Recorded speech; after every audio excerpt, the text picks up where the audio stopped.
এটা railway junction. তো সেই বদরপুর জংশন হচ্ছে মিড বরাক ভ্যালিতে, বরাক নদীর উপরে। সেইখানে আছে একটা তীর্থ, কপিল মুনির নাম শোনা যায়, যে কপিল মুনির নামে সাগর। আবার এই কপিল মুনি সেই কপিল মুনি কিনা জিজ্ঞেস করলে আমি বিপদে পড়ে যাব, কারণ প্রাচীন সাহিত্যতে এগুলোর কোনো আনসার নেই। তো সেইখানেও ওই কপিল তীর্থ যেটা, সেইখানেও কিছু বসতি গড়ে ওঠে। তাহলে দেখা যাচ্ছে 1228-এ ঢুকেছে তাই আহোম টিবেটো বার্মেন যারা, তাদের আহোম যারা তারা।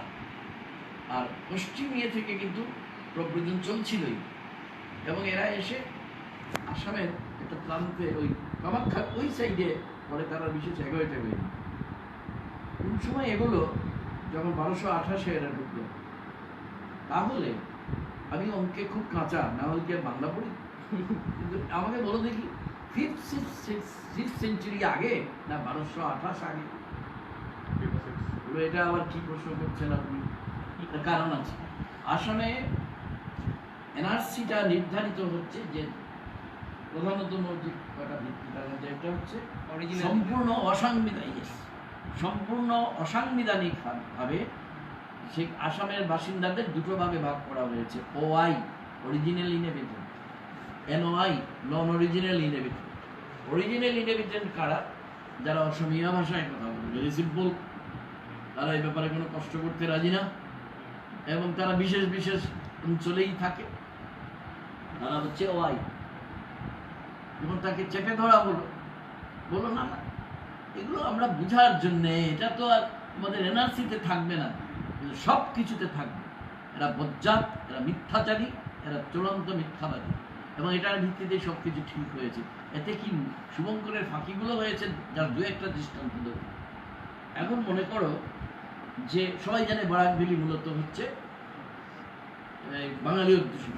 এটারও কারণটা একটু বলিনি, শুধু শৈবতীর্থ বা ইত্যাদি ইত্যাদির জন্য না, বাঙালির ইতিহাস আদি পর্ব সমস্ত বাঙালির বাড়িতে পড়ো বা না পড়ো, এটা রাখা উচিত। একটু মোটা বই দেশ পাবলিশিং বের করেছে, এটা বাঙালির ইতিহাস আদি পর্ব, এটা পড়ে দেখো।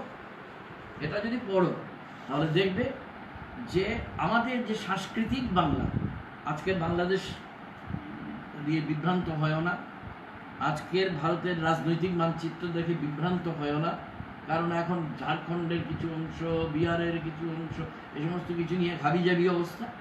কিন্তু আমাদের যে বৃহত্তর সাংস্কৃতিক বঙ্গ, সেটার স্বাভাবিক পূর্বপ্রান্তিক সীমা হচ্ছে আমাদের জায়গাটা, কারণ তার তিন দিকেই পাহাড়, একটা দিক শুধু খোলা। তিন দিকে পাহাড় কীরকম? পূর্ব দিকে হচ্ছে মণিপুরের পাহাড়, দক্ষিণ দিকে হচ্ছে একটা পোর্শনে মিজোরামের পাহাড়, আর আরেকটা পোর্শনে ত্রিপুরার পাহাড়, আর আমাদের উত্তরে হচ্ছে একদিকে খাসিয়া জয়ন্তিয়া পাহাড়, আর একদিকে বড়াই বলে একটা পাহাড় আছে, যেটা পেরিয়ে ট্রেনে যেতে হয় গৌহাটিতে, যদি যাওয়ার ট্রেনে যেতে চায়।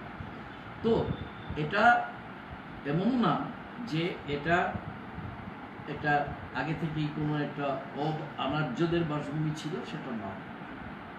যদিও শোনা যায় মহাভারতের ভীম হিড়িম্বাকে বিয়ে নাকি ওইখানেই করেছে, তাই আমাদের যে কাছাড় জেলা, তাকে আরেকটা নাম হচ্ছে হৈরিম্ব দেশ। এখন ভীম কোথায় হিড়িম্বাকে বিয়ে করেছে, এগুলো যদি এখন বলতে হয় তাহলে ভারী ফেসাদে পড়ে যাবে। সুতরাং এইটা না, আমি বরং নিহারঞ্জন রায়ের বাঙালির ইতিহাস আদি পর্ব আমি রেফারেন্স হিসেবে বলছি, এটা মাথায় রাখা দরকার, ক্লিয়ারলি ধারণা থাকা দরকার।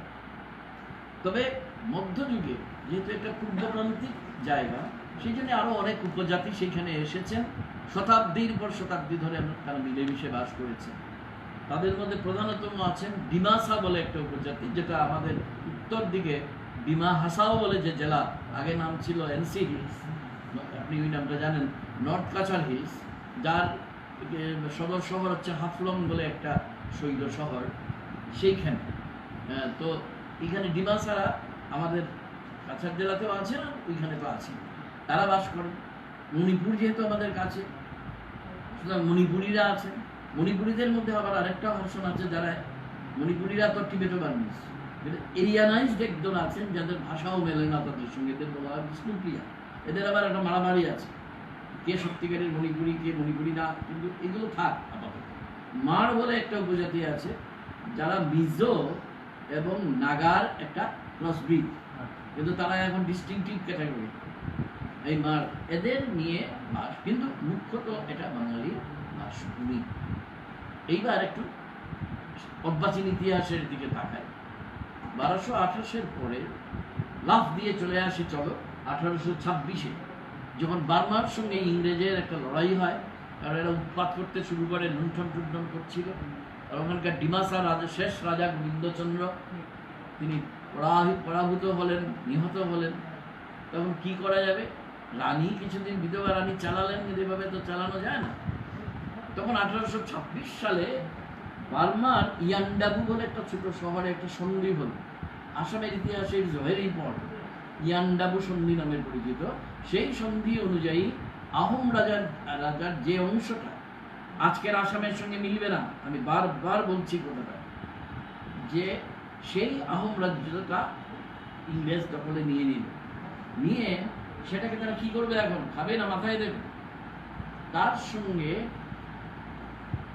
আসামের এই দুর্ভাগ্যজনকভাবে আমরা আসামের পার্ট, সেটা আলাদা কথা। আমরা যারা দক্ষিণ আসামে বরাকবিলিতে আছি, কোনোদিন সেটা আহোমের পার্ট ছিল না। এইখানে ডিমাসারা যেমন কিছুদিন রাজত্ব করেছেন, এর আগে ত্রিপুরার রাজারা রাজত্ব করেছেন। আর আমাদের ঠিক পশ্চিমেই তো সিলেট, এবং আমরা সবাই সিলেটি উপভাষায় কথা বলি বাড়ি, সিলেট, করিমগঞ্জ ইত্যাদি। তো ওই বদরপুর জায়গাটা পর্যন্ত কিন্তু দেশভাগের আগে পর্যন্ত সিলেটে ছিল। এটা একটু জানতে হবে, নাহলে একটু অসুবিধা আছে। সেখানে এরিয়ানাইজড ল্যান্ড, এটা বোঝানোর জন্য বলছি। এর একটু দক্ষিণ পশ্চিমে হচ্ছে হরিকেল রাজ্য, যেখানে রাজারা বা এদের মধ্যে মারামারি ঝগড়াঝাটি লেগেই থাকে, এবং কাছাড়ের উপর কার আধিপত্য। যাই হোক, এটা মনে রাখা একটু দরকার, আর না হলে এইটুকু অন্তত বোঝা যাবে যে আমাদের উপর আসামের কোনো ক্লেম চলতে পারে না। উই আর নাইদার এথনিক্যালি, নর কালচারালি, নর জিওগ্রাফিক্যালি, নাইদার হিস্টোরিক্যালি, কোনোভাবেই আমরা আসামের পার্ট না। তাহলে ঘটনাটা 1826-এর ইয়ান্ডাবু সন্ধি, 1832-এর শিলচর শহর যেখানে আমাদের বাড়ি, তার উৎপত্তি 1830 ছিল। চালাতে হয়তো জায়গাটা, ইংরেজ একটা জায়গা ঠিক করে নিল। প্রাচীন কাছাড় সিলেটের যে অংশটা ছিল বদরপুর, করিমগঞ্জ, এখন এটা আমাদের আসামে, কিন্তু তখন তো ছিল না। এই ছোট্ট জায়গার সঙ্গে হাফলংকে অ্যাড করে নিয়ে তারা একটা কাছাড় জেলা তৈরি করে দিল। আর সেটাকে সিলেটের সঙ্গে, আর যে গোয়ালপাড়ার কথা শুনছো যেটা, সেটা কিন্তু রংপুর বলে যে জায়গাটা আছে বাংলাদেশে, এখন বাংলাদেশ, এটা মনে রাখতে হবে, নর্দার্ন বাংলাদেশ। নর্দার্ন বাংলাদেশের রংপুরেরও নর্দার্ন অংশ হচ্ছে গোয়ালপাড়া। সেই গোয়ালপাড়া 1874 পর্যন্ত বেঙ্গল প্রেসিডেন্সির অন্তর্গত ছিল। That is quite natural. এটা বাঙালির জায়গা, এটা কোথায় যাবে? এটা চাঁদে যাবেন, বেঙ্গল প্রেসিডেন্সি। কিন্তু দেখা গেল যে ওই যে বললাম আজকের আসামের সঙ্গে তখনকার আসামের যে রাজস্ব, সব কিছু মিলে ইকোনমিক্স, রেভিনিউ, সেটা কালেক্টেড হয় না। অজস্র চা বাগান আছে সিলেটে, সিলেট গেলে বুঝতে পারবেন। সিলেটে আমি প্রায় যাই, এই জন্য জানি। আর এছাড়া আমাদের কাছাড় জেলাতেও প্রচুর চা বাগান তখন গড়ে উঠছিল। সুতরাং কাছাড় জেলাতে একে, আর গোয়ালপাড়া একটা, দেন ইট ওয়াজ এ সাব ডিভিশন, মহকুমা যাকে বলি বাংলায়, রংপুর জেলার। আজকে রংপুরটা ডিভিশন হয়ে গেছে, এগুলো মাথায় রাখতে হবে বাংলাদেশে। তো সেই তখনকার রংপুর জেলার উত্তরাংশ গোয়ালপাড়া মহকুমা, সেটাকে কেটে নিয়ে 1874 সালে ইংরেজ নতুন পূর্ববঙ্গ ও আসাম নামে এ হলো, তার রাজধানী হলো ঢাকা, গুয়াহাটি, ঢাকা। এবং 1874 একে আমি আমার কিছু কিছু বইতে, সম্ভবত আমিই প্রথম নিঃশব্দ বঙ্গভঙ্গ বলেছি। হ্যাঁ, গোয়ালপাড়া, কাছাড় এবং সিলেট। 1905-এর বঙ্গভঙ্গ সবাই জানে, এটার জন্য কাউকে কিছু বলতে হয় না। 1911-তে যার রদ হল, কিন্তু 1874-এর নিঃশব্দ বঙ্গভঙ্গে যে গোয়ালপাড়া যে অসমীয়াভূত হলো, রবীন্দ্রনাথ 1893 সালে চীনে মোড়নের ব্যবসায় বলে একটা প্রবন্ধ লিখেছিলেন, চীনে আফিংয়ের ব্যবসা নিয়ে বিখ্যাত শব্দবন্ধ ব্যবহার করেছিলেন, যে অজগর সাপের ঐক্যনীতি। ঐক্যনীতিটা একমাত্র তার মুখের ভেতরে ঢুকে যাও, এইখানে গিয়ে তার উদরের মধ্যে থেকে তুমি তার ঐক্যনীতিটা করো। অসমীয়াভূত হয়ে গেছে গোয়ালপাড়া, তার ভাষাকে খেয়েছে, তার সংস্কৃতিকে খেয়েছে, তার লোকজনকে খেয়েছে, সবগুলো বাংলা মিডিয়ামকে উড়িয়ে দিয়েছে, অসমীয়া মিডিয়াম করে দিয়েছে। এই খবর আমরা বাঙালিরা রাখি না। আমার স্বজাতির কথা, আমার জাত ভাইয়ের কথা আমরা রাখি না, আমরা বেশ দিব্যি আছি। আমি বলবো সিলেট বেঁচে গেল, সে তার এথনিক আইডেন্টিটিতে ফিরে গেল। Cachar became an eyesore, permanent eyesore for the Assamese chauvinism. Asamiya উগ্র জাতীয়তাবাদী আগ্রাসনবাদীদের কাছে কাছাড় হয়ে গেল পার্মানেন্ট আইসোর। এই যে ইতিহাসটা আমি তড়িৎ গতিতে পরিক্রমা করে এলাম, এটাকে একটু মাথায় না রাখলে কিন্তু আজকের সমস্যাটি কিন্তু বোঝা যাবে না। কারণ আজকের সমস্যার জেনেসিস ওইখানে। 61 সালের 19 মেতে 11 জন প্রাণ দিল, কিন্তু আমার নেতারা তখন ভুল করলেন।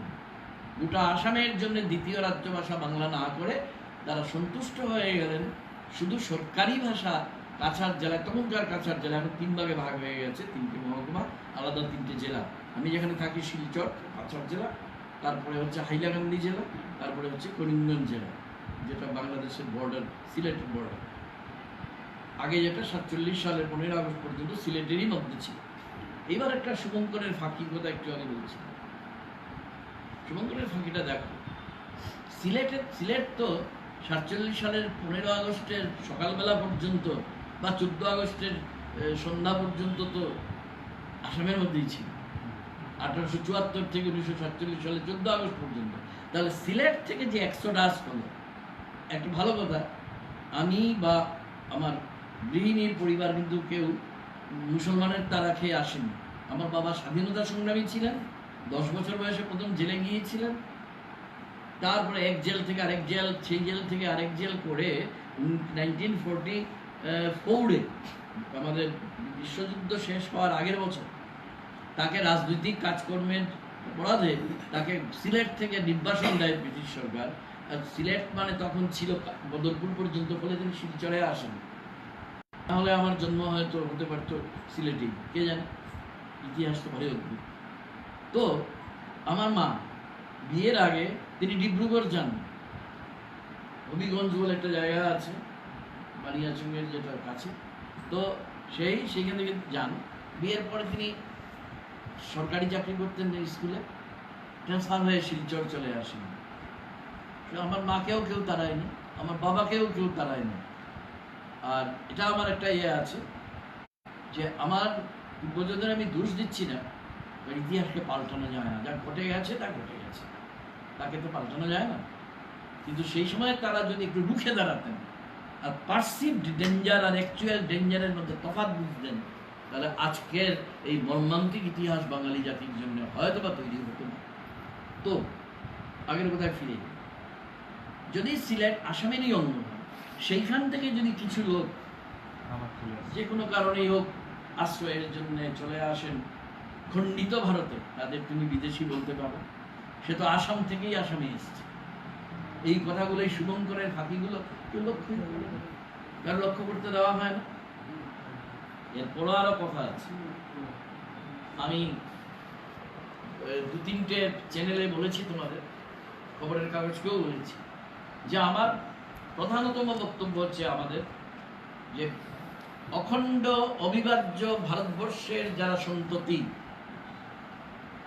আবার বলছি, অখণ্ড অবিভাজ্য ভারতের যারা সন্ততি, অর্থাৎ 47-এর 15 আগস্ট পর্যন্ত তাদের সন্ততিরা, মানে উত্তর পুরুষেরা, নাতি হতে পারে, নাতির পরে প্রপুত্র হতে পারে, দৌহিত্র হতে পারে, যা খুশি হতে পারে, তারা চিরকালই ভারতের না। Do you get my logic?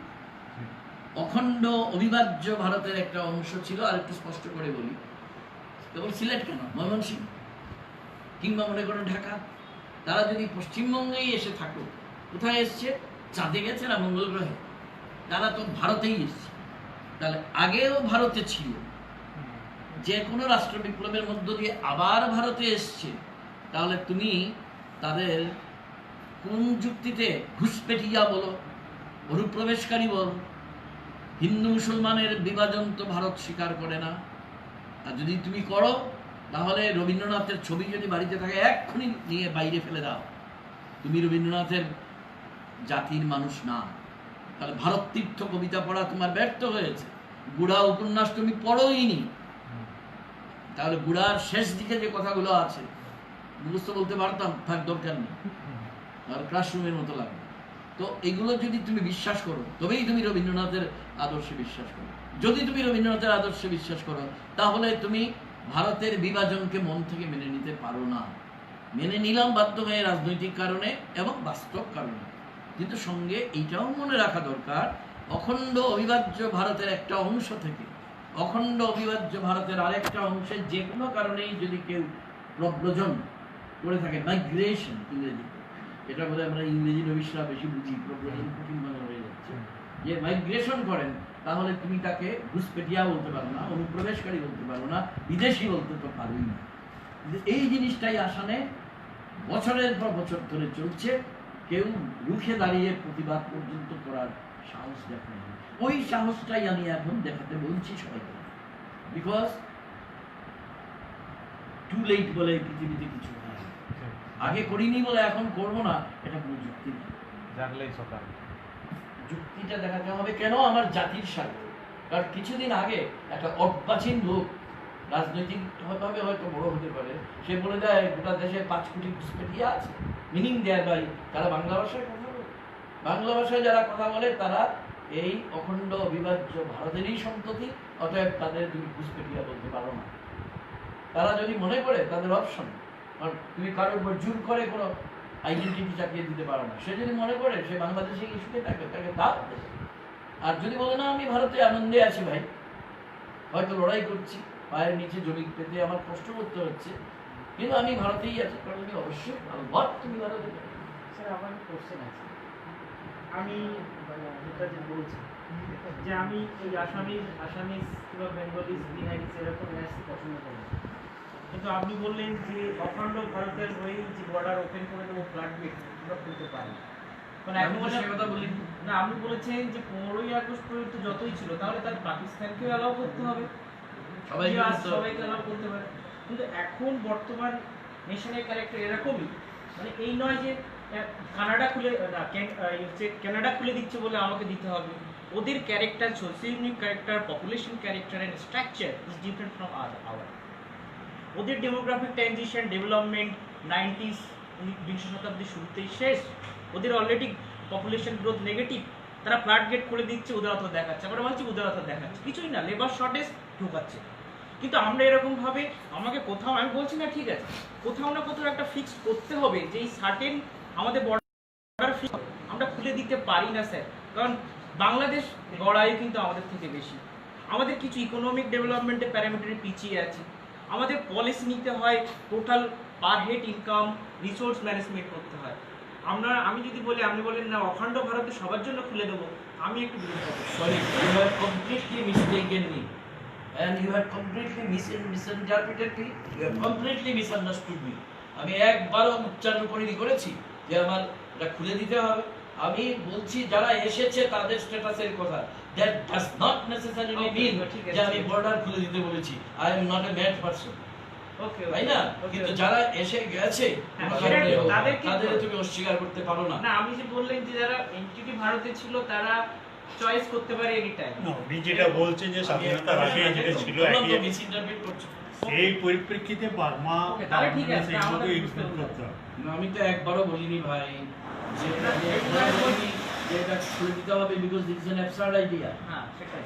আমি আমাকে যদি জিজ্ঞেস করো, আমার হৃদয় কাঁদে বাংলাদেশের জন্য, আমার হৃদয়ে কাঁদে বাংলাদেশের জন্য। আমি হিন্দু মুসলমানে বিশ্বাস করি না ব্যক্তিগত জীবনে, খুলে রাখো আমার কোথাও পইতে নেই, আমি ভট্টাচার্য কিন্তু আমার পইতে নেই, কারণ আমি আমাদের কথা শেষ করতে দাও। হ্যাঁ, আমি এগুলো তো বিশ্বাস করি না। এক সময় ছেলেবেলায় মা বাবা দিয়েছিলেন, এরপরে আমি যখন বুঝেছি এটা it's a very bad thing that I am carrying on my body, আমি এই জন্য বাদ দিয়েছি। এটা বাদ দাও, আমার নিজের কথা বলাটা ইম্পর্টেন্ট, আমাদের মূল বক্তব্যে ফিরে যায়। তখন যারা এসেছি, কারণ আজকে প্রশ্ন হচ্ছে তাদের স্ট্যাটাস নেই। Let us not forget our prime issue. Border খুলে দেওয়ার কথা অ্যাবসার্ড, এটা কেউ বলতে পারে না। তাহলে তুমি ইকোনমি সামলাতে পারবে না, ইকোনমি সামলাতে পারবে না, সোসাইটিকে সামলাতে পারবে না, কোনো কিচ্ছু শোনা যাবে না, সেই প্রশ্ন না। কিন্তু যারা কোনো কারণে এসে গেছে তাদের তুমি এ করতে পারো না। কেননা এটা সুযোগে আসামের প্রকৃত আসাম নিয়েই তো কথা হচ্ছে। দেখো, অসমিয়ারা দীর্ঘ অপপ্রচারের মাধ্যমে অসমিয়া উগ্রজাতীয়বাদ, যারা সাধারণ অসমিয়া তাদের সঙ্গে আমাদের কোনো, তারা এই সমস্ত সাথে পাচে নেই, তারাও সাধারণ বাঙালির মতোই দিনে আনে দিনে খায়, তাদেরও নিজস্ব লড়াইটা লড়তে হয় আমাদেরই মতো। কিন্তু যে অপপ্রচার করে তারা গোটা দেশের আমলাতন্ত্রকে, ব্যুরোক্রেসিকে বুঝিয়ে দিয়েছে, সমস্ত রাজনৈতিক দলকে বুঝিয়ে দিয়েছে, সাধারণ মানুষকে বুঝিয়ে দিয়েছে, এর অনেক গল্প আছে, আমি গল্প করতে চাই না, অজস্র দৃষ্টান্ত আমি এক্ষুনি তোমাকে দিতে পারি তোমাদের, কিন্তু এটা আমার ইম্পর্টেন্ট ইস্যু না, মানে that is not my focal point either.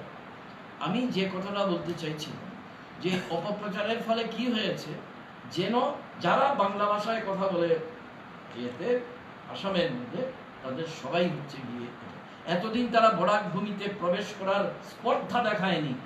এই 2014 সালে ভারতের শ্রেণীচরিত্র বদলে যাওয়ার ফলে তারা আজকে আমাদের বুকের উপর বসে আমাদের দাড়ি উপড়াচ্ছে। অথচ আমি তো বললামই, এতক্ষণালের বললাম কেন, আমাদের ইতিহাস আলাদা, আমাদের অ্যানথ্রোপোলজিক্যাল কম্পোনেন্ট হিসেবে আমাদের ক্যাটাগরাইজেশন যদি করো আমরা আলাদা, we are never part in Assam. কিন্তু আজকে আসামের শবদেহটা দুইবার ভার আমাদের হচ্ছে কেন? কেন?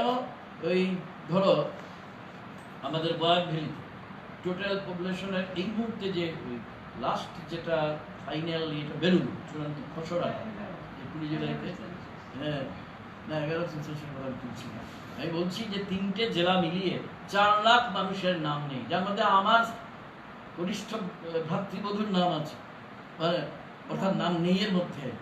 আমার উল্টো দিকের বাড়িতে রিয়া, ওকে দেখিয়েছে, ওকে এবিপি আনন্দে, ওর ভালো নাম ভুলে গেছি, ওর মা বাবা দেশি আর ও বিদেশি, ওটা কোন ধরনের ব্যাপার? অত মুসলমান না, চক্রবর্তী কোনোদিন মুসলমান হয়? আমার যে ভাইয়ের স্ত্রী সে তো ভট্টাচার্য, নিশ্চয়ই ভট্টাচার্যরা পশ্চিমকালে মুসলিম হয় না। তাহলে যে সবাইকে বোঝাচ্ছ এই মুসলিমদের তাড়ানোর ব্যাপার, আসল ব্যাপারটা যে সম্পূর্ণ ভুয়ো মজ্জাতি, এটা প্রমাণিত হয়ে যায়। আমার পাড়াতে অমিত সিকদার বলে আছে, আমার পাড়া একই গলিতে, আমাদের ওখানে বিখ্যাত বাচিক শিল্পী, ওর স্ত্রীর নাম নেই, ওর ছোট ভাই, ওর ডাকনাম মুন্না, ভালো নাম জানি না, ওর স্ত্রীর নাম নেই।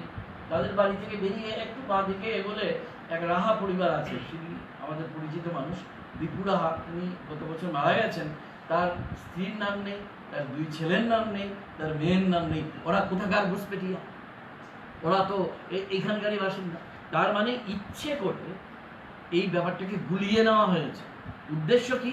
সমস্ত জায়গায় বাঙালিকে কোণঠাসা করা এবং আসাম থেকে বাঙালিকে বিতাড়ন তো করতে পারবে না, it is not possible either, কিন্তু অন্তত সব জায়গায় তাদের করা। কারণ কি কি হচ্ছে, কি কি হতে পারে, লেট আস আন্ডারস্ট্যান্ড। আমি একটু বলছিলাম যে ইট ইজ অ্যাবসার্ড, 30 লাখ লোকের শেষ পর্যন্ত বেশি টেকাতে পারবে বলে মনে হয় না, কিন্তু 30 লাখ লোককে, এটা এমনি মজা করে বলছিলাম, তুমি শুধু ডাল ভাত খাওয়াও তো বাপু। আমি আগে বলছিলাম একটা সবজি দাও, আমি বললাম না সবজিটাও দিও না, শুধু ডাল ভাত খাওয়াও। তোমার ডেইলি সরকারের এক্সচেকার থেকে কত টাকা খরচ হবে তুই কেন করবে এটা?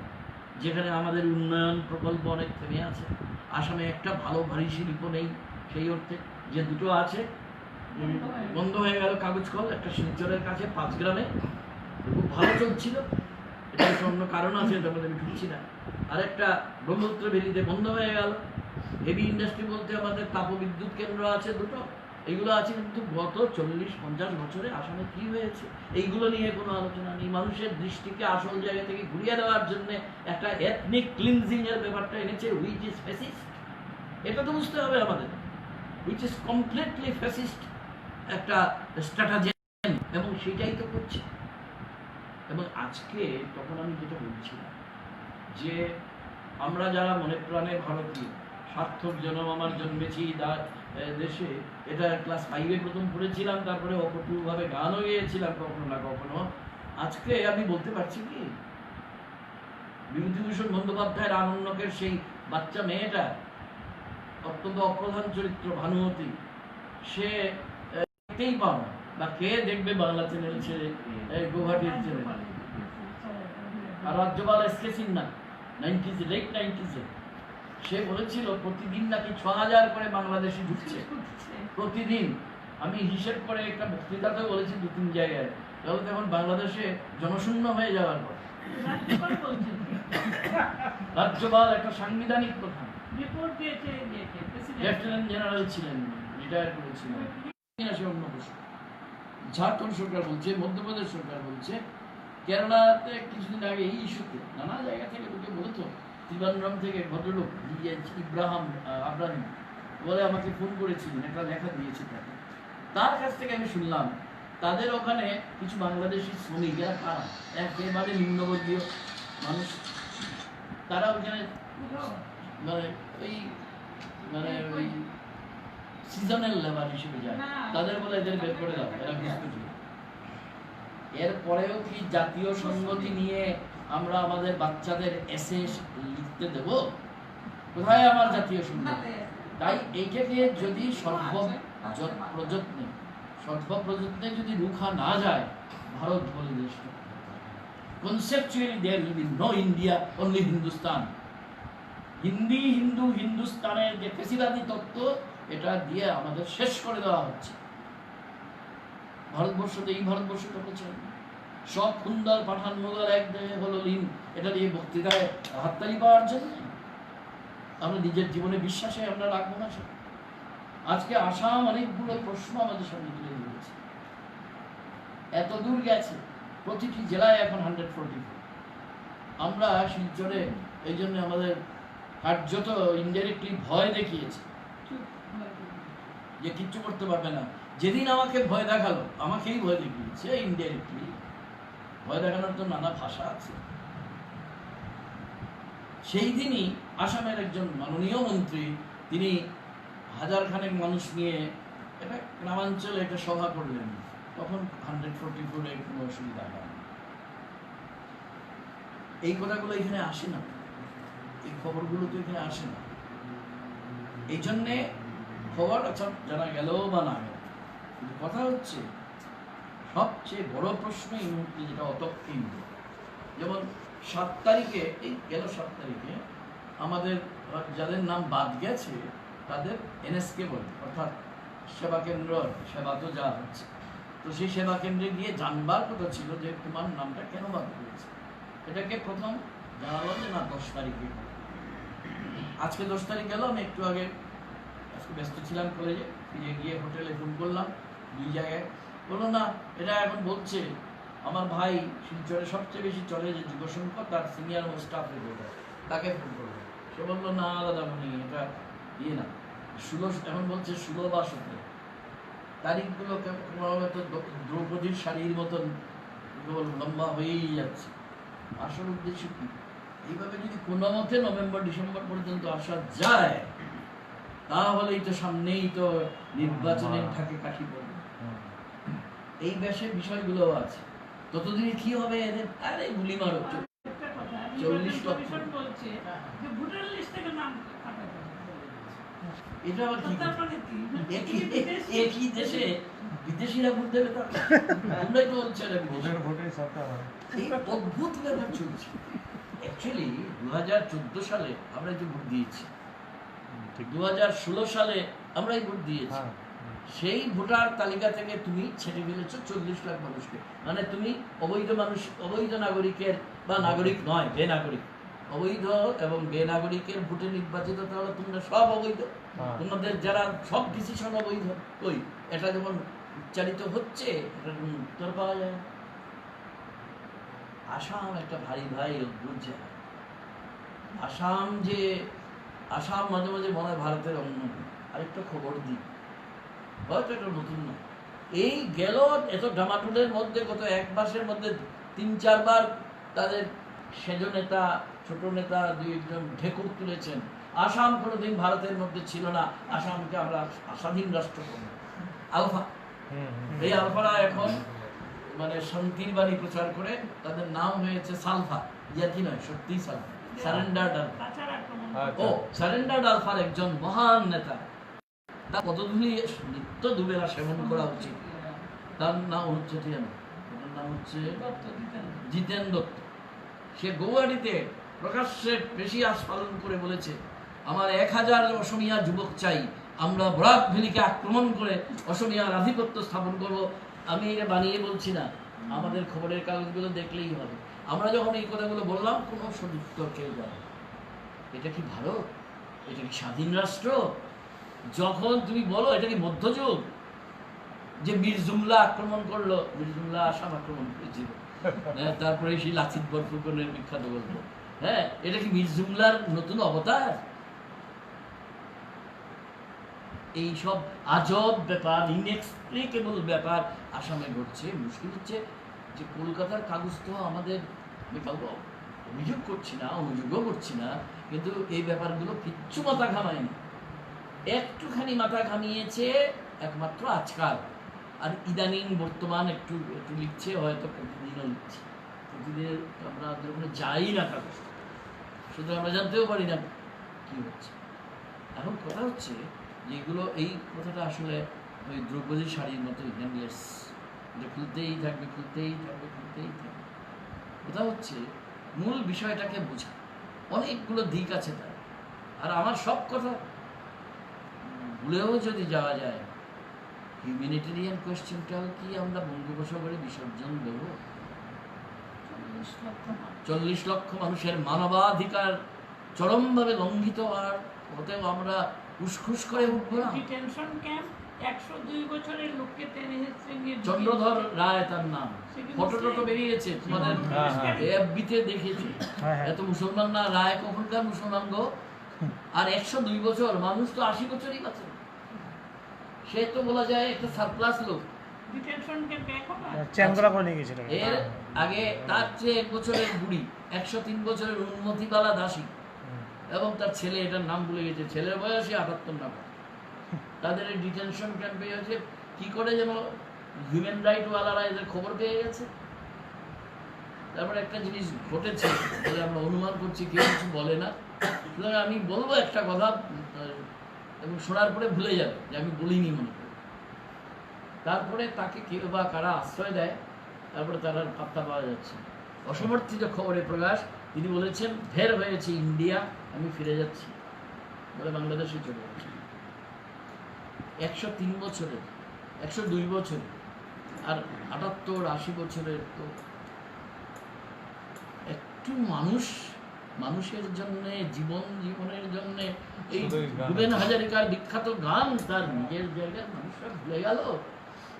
এই প্রশ্নটাই আমি তুলেছিলাম আজকালে আমার শেষ লেখাতে, টাইটেল দিয়েছিলাম মানুষ মানুষের। আমি যেটা পড়েছি এনএসকে গেল না কি বলছে, যাদেরকে দিয়েছে মানে প্রমাণ করার জন্য যে কাগজপত্র নিয়ে যেতে, সেটা রাজ্যের এক প্রান্ত থেকে আরেক প্রান্তে যেতে হচ্ছে।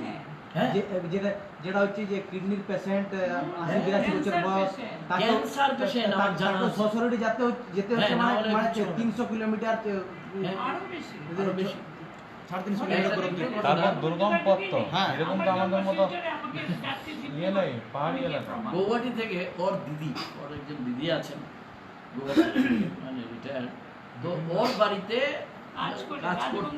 ওরা তো রাজবংশী, রাজবংশী কাকে বলে জানা আছে তো? তো আমাদের উত্তরবঙ্গেও তো রাজবংশী আছে। তো এরা আসামের রাজবংশী, এদের সঙ্গে উত্তরবঙ্গের কোনোদিনই সম্পর্ক ছিল। এদের ডেকেছে সপরিবারে বিন্নাকান্দি বলে একটা জায়গা আছে, যেটা হচ্ছে শিলচরের ইস্টার্ন সাইডে, বরাক নদী যেখানে মণিপুর থেকে ঢুকেছে ইয়েতে, ওই জায়গাটা। সম্পর্কই থাকতে পারে না। বিন্নাকান্দির সঙ্গে তাদের কি সম্পর্ক? এরা তো এলো সপরিবারে, নিতান্ত গরিব। এবং তারপরে যাওয়ার পরে বলে না, তোমাদের কে ডেকে পাঠান? বলে আপনাদের অফিস থেকেই তো পাঠান না, এগুলো ভুল, তোমাদের ওইখানে কি হয়েছে এরপরে আমি আর জানি। এইগুলো আচ্ছার ঘটেছে, হ্যারাসমেন্ট ছাড়া আর কোনো উদ্দেশ্য নেই। তুমি বাঙালি, বাস তোমাকে হ্যারাস করা। আর ওই যে ওআই আর এনওআই দিয়ে বলছিলাম, শুভঙ্করের ফাঁকি বা মজার ব্যাপারও আছে।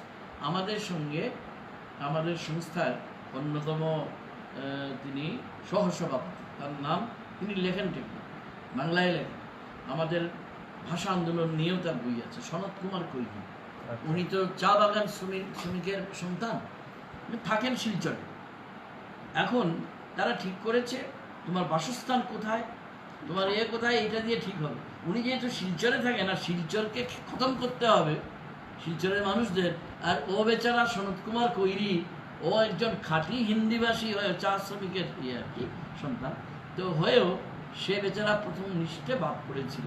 এবার লিস্ট বেরোবার পরে জেনেছি ভাগ্যিস সে এইবার অন্তত তার প্রত্যাবর্তন ঘটেছে ভারতীয় হিসেবে। ওরা ওআই নির্দেশ করেছে খাদ্য, চারটে বস্ত্র, জিনিস, বাসস্থান বাসস্থান এবং টাইটেল। টাইটেল এতে পেঁচে পড়ে গেছে। শুরুতে বলেছি ভট্টাচার্য, চক্রবর্তী, গোস্বামী, দত্ত, দাস, আর থাকলে আমি জানি না। এই 5টা টাইটেল বাঙালির মধ্যে হয়, অসমীয়ার মধ্যে হয়। আমার জানা মতন 3 পুরুষ আগে বোধহয় তারা অসমীয়া হয়েছে। জোরহাট বলে একটা জায়গা আছে, সেইখানে ঘোষ, ঘোষ তো পশ্চিমকালেও অসমীয়া হতে পারে। তার নাম কুমুদ ঘোষ, সে অসমীয়াতেই লেখে। সে এডুকেশনের ছাত্র ছিল, আসাম বিশ্ববিদ্যালয়ে আমি ওর উপাচার্য ছিলাম তখন। সে তাকে আমি চিনতাম না, সে একটু একটু লেখে, অনুবাদ করে। তো ন্যাচারালি এসে আমার খবর পড়েছে আমি তখন উপাচার্য, তখন আমি তাকে একটু একটা সাহায্য করেছি, ঠিক আছে তুমি করো। তার সঙ্গে আমার এখনো সম্পর্ক আছে। এবং সে এই কুমুদ ঘোষ আমার দুটো বইকে, একটা বইকে অসমীয়াতে অনুবাদ করেছে আর একদিন আর্থে করেছে। এবং কুমুদ ঘোষ সে 3 পুরুষ আগে কিন্তু হয়ে গেছে অসমীয়া, তার কোনো অসুবিধে নেই। কিন্তু তার জ্যাঠামশাই না কাকা কার একজনের প্রবলেম হয়ে গেছে, যেহেতু তার টাইটেল ঘোষ, ঘোষ তো অসমীয়া হয় না।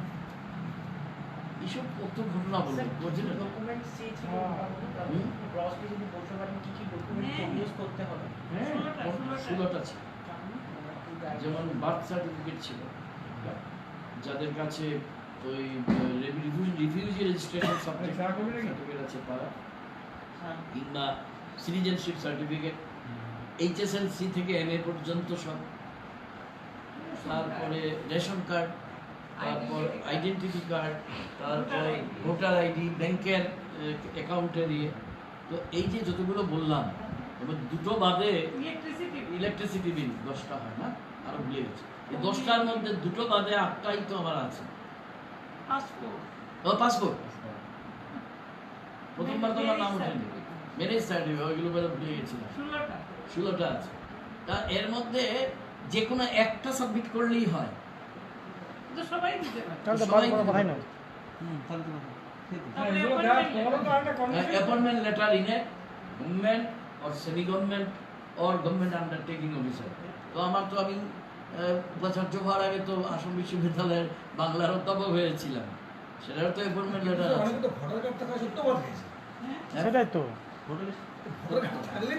নৈরাজ্য রে ভাই, এনার্কি চলছে আসাম, এবং এটা সম্পূর্ণ চলছে ফাঁসিক আধিপত্যবাদ। আপনি সার্টিফিকেট দিয়েছেন, সেটা ভেরিফিকেশন হবে কিভাবে হবে? বাংলাদেশের আপনার কমন সেন্স কি বলে? 24 মার্চ আমরা সাধারণত কিভাবে ভেরিফিকেশন হয়? ধরুন আপনি চাকরিতে অ্যাপ্লাই করেছেন, জেরক্স কপি দিয়ে করেছেন, তারপর আপনি যখন জয়েন করবেন কি করে ভেরিফিকেশনটা হবে?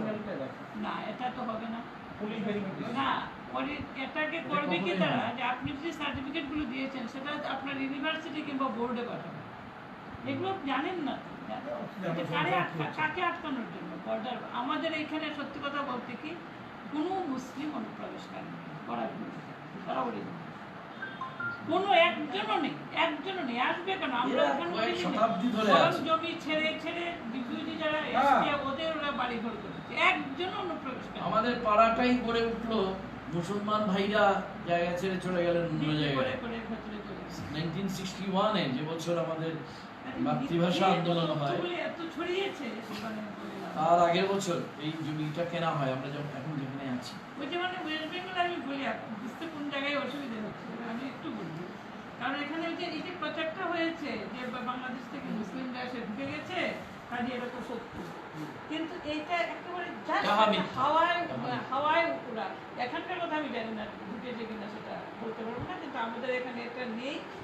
আসাম ভ্যালিতে যেটা হয়েছে, ময়মনসিংহ থেকে সরকার নিজে এনেছিল, ওরা এখন বিখ্যাত আসামে বলে লাইন সিস্টেম, 2-4জন সবসময় ঢুকে, সব জায়গাতেই ঢুকে, কিন্তু ওরা এটা মিথ্যে। 71 যুদ্ধের আগে বা পরে ইন্দিরা গান্ধী অনেক এনেছে বলে, প্রচুর লোক আশ্রয় দিয়েছে এবং অফিসিয়ালি আশ্রয় দিয়েছে। বাঙাল জেলা বলে আমরা অফিসিয়ালি আসবে প্রচুর আছে হ্যাঁ। জমি দিয়েছে ছোট ছোট করে এখন সেরকম নেই ওটা। এখন আসছে না সে অফিসিয়ালি না কিন্তু তখন অফিসিয়ালি দিয়েছে অফিসিয়ালি এখন আসতে পারবে না তো। আচ্ছা, তাছাড়া এখন অফিসে আসতে পারে না। Border তো খুব ছিল। কাঁটাতারের বেড়া, এর দায়িত্ব কার? আটকলটা কেন? হ্যাঁ, হ্যাঁ। তুমি কেন্দ্র সরকার এই দায়িত্ব। উত্তর নেই, কাজ করে না কেন তোমরা? আর সেটাই। তোমাদের এত বিয়ে আর 40 লাখ ওগুলোই ওরা রাখবে। আসেনি। পাসপোর্ট করে গেলে আমাদের ব্যাগ চেক পর্যন্ত 10 বার চেক করে, ব্যাগ হ্যাঁ। খোলায়, তালা খোলায়, এই ঠিক। করে। লোক ঢুকে কি করে? তোমার এমপ্লয়িরাই তো ঢুকায়। তাহলে ওদেরকে ধরো। এইসব কথার তো কোনো উত্তর নেই। বরং আমি দেখেছি, আমি যখন ঢাকা দুবার গেছি এয়ার মানে বাই এয়ার ফ্রম কলকাতা, কোনো চেকিং ফেকিং নেই।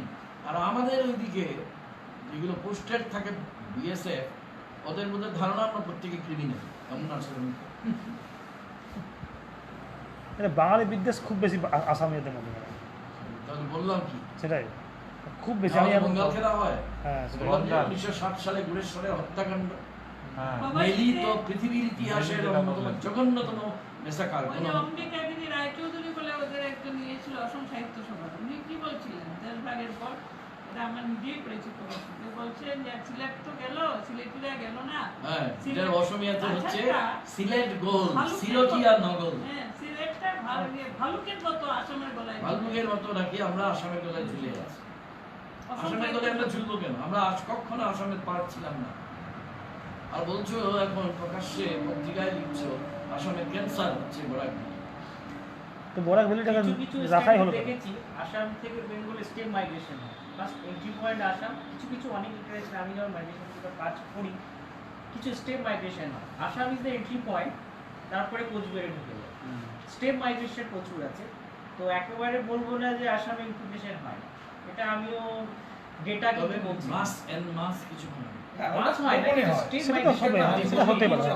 1971 এর পরে আর মানে এই রকম হয় না। স্ট্রে মাইগ্রেশন ছাড়া সরকারি মদতে কেউ কি সেটা migration বলবো না। প্রথমে স্টেপটা আসাম, দেন বেঙ্গল। আসামে ঢুকবে কিভাবে? এত বড় বড় কাঁটা তার উপরে রেখেছে। হ্যালো, একজনও কোনো নাই তো দেবেন। ও আর যে মিথটা বঙ্গালে খালে মানে বাঙালি খেয়ে ফেল। এই 2011 সেন্সাস এক মাস আগে মাত্র বের করেছে, এতদিন লুকিয়ে রেখেছে। বললে তাদের সমস্ত বেড়াল ঝুলা থেকে বেরিয়ে পড়বে। এখনো মাইগ্রেশনের ডেটা দিইনি, একটা রাজ আছে, সব ডেটা দিয়েছে। 2011 সালের এই অনুযায়ী বাঙালি 90 লাখ, অসমিয়া 1.5 কোটি। 90 লাখ কি 1.5 কোটিকে খেয়ে ফেলতে পারে? হ্যালো,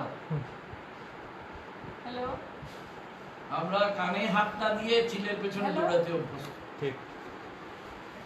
ওই মিটিংয়ে আছেন। ওই স্যার ভাই এটাই তো মিলিয়ন ডলার ওই স্যার 14% জুজু যেমন আছে 14% ভারতে 14% মুসলিম, হ্যাঁ। এই খেয়ে নিল কি করে দিল, 14% তো আছেই, কি করবে? সেটা নিয়েও বিশাল We বড় must learn to live in peaceful coexistence. এছাড়া অন্য রাস্তা নেই। বর্ডার রাখা কি করো সেটা করতে হবে। সেটা করুন না, সেটা তো রাষ্ট্রের ব্যাপার, যা আমাদের কিছু বলার নেই। এটা রাষ্ট্রীয় ঢুকতেই পারে, দায়িত্ব। অনুপ্রবেশ হবেই পারে। হ্যাঁ। এটা রাষ্ট্র হ্যাঁ, দেখবে, সেটা- এটা বর্ডারগুলো সিল করো ভালো। সেল করা ভালো কথা। হ্যাঁ রাষ্ট্রের দায়িত্ব পিপলকে সাফার করিয়ে দিতে। বর্ডার সিল মানে আমি দেখেছি আমার বাড়ি সুন্দরবনে, সুন্দরবনে আমি লাস্ট 5 বছরেও মাইগ্রেশন দেখেছি, আমার ওখানে জমি কিনেছি।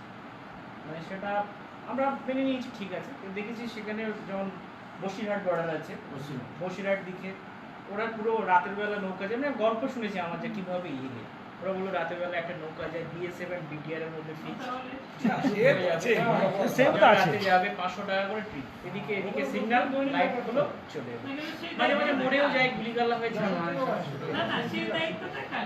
পাবলিকের না, সরকার। সে তো রাষ্ট্রের সরকার, কেন্দ্র সরকার। সে তো বোঝাপড়া চলে থাকো না, রাষ্ট্রের উপরে সবসময় ভর দিয়ে চললে হবে না, রাষ্ট্র তো মানুষ নিয়ে মানুষকে রেসপন্সিবিলিটি বাজার হচ্ছে। গরু তো যাচ্ছে গভর্নমেন্ট তো আমরাই, আমাদেরও কিন্তু একটু করতে হবে। কথা হচ্ছে যে সরকারি মদতে হয়, এটা রাশিয়া কোনো জায়গা নেই। হ্যাঁ। যাই হোক, আমাদের বেঙ্গল আমি বিএসএফ এর দোষ দিচ্ছি যে গরু পাচার হয়, গরু পাচার হতো, গরু তো শুধু বর্ডার থেকে, গরু তো অনেক দূর থেকে আসছে, গরু আসছে কি গরুটা তো বর্ডার লাফিয়ে আসছে না, গরুটা রাস্তায় যাচ্ছে, এই রাস্তাতে পুলিশ তো পয়সা খেতে খেতে ছেড়ে দিচ্ছে, সেটাই তো। আপনি তো বর্ডারে বিএসএ বড় হচ্ছে, এবার আমি নদীতে চলে যাচ্ছে, গরু আসছে, মানুষ আসছে। গরুর মধ্যে একদম মানুষ হয়ে যায়। ওটাই তো। দোষটা একা দিলাম না, সিস্টেমটাই মানুষ। এবার আমি দেখেছি এবার যদি আমার বাড়ির হ্যাঁ, বাচ্চা system সিস্টেমটা টা না হিঙ্গলগাছ টাঙ্গলগাছ রাত্রে ক্লাব খোলা থাকে, কারণ গরুগুলো রাত্রে যাবে।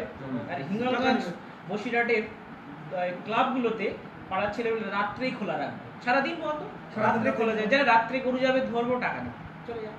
রাত্রে রাত 1টা 2টো পর্যন্ত খোলা থাকবে ওই পথ দিয়ে। বিশাল ইনকাম। এরাও বলে ঠিক আছে যা, তোরা কোনো ব্যাপার না। সব জায়গায় এক, দু নম্বর ক্লাবেরও ইনকাম, পার্টি জানে, গভর্নমেন্ট জানে। ওই ভাগ হয়তো পৌঁছে যায় অতদূর পর্যন্ত। যাই হোক, সেটা একটা এইটা এই কোনো জিনিস। মুহূর্তে আমরা চিন্তিত আমাদের বাঙালি কি হবে এইটাই যে ঘটনা, কি হবে? 90 লক্ষ আর 1.5 কোটি নাকি এখন তাদের হিসেব এই ব্যাপারে তো হিসেব হবে না। এই 40 লক্ষের মধ্যে তো 30 লক্ষ বাঙালি হবে হিন্দু মুসলমান। বাকি 10 লক্ষের মধ্যে নেপালি আছে, কোচরাজ বংশী আছে, ডিমাসানি। কিন্তু সবচেয়ে হাস্যকর হচ্ছে কাশ্মীরা আছে, বিহারি বিশেষ করে। ও বিহারি আছে, বিহারি আছে, নেপালি আছে, বিহারি আছে। ওরা মাঝখানে মারওয়ারিকে মারওয়ারির কাছ থেকে ওরা টাকা নিচ্ছে না। মারওয়ারি তো কামধেনু, ব্রাহ্মণ মারওয়ারি কামধেনু তো। একবার তো বিহারি তাড়িয়েছে। হ্যাঁ, আমি তো বলবো বিয়ে। হ্যাঁ ঝামেলা হয়েছে এটা ইটালিতে বিয়েতে ঝামেলা হলো, আর বিহারে ঝামেলা হলো না। নেপালি তাড়িয়েছে।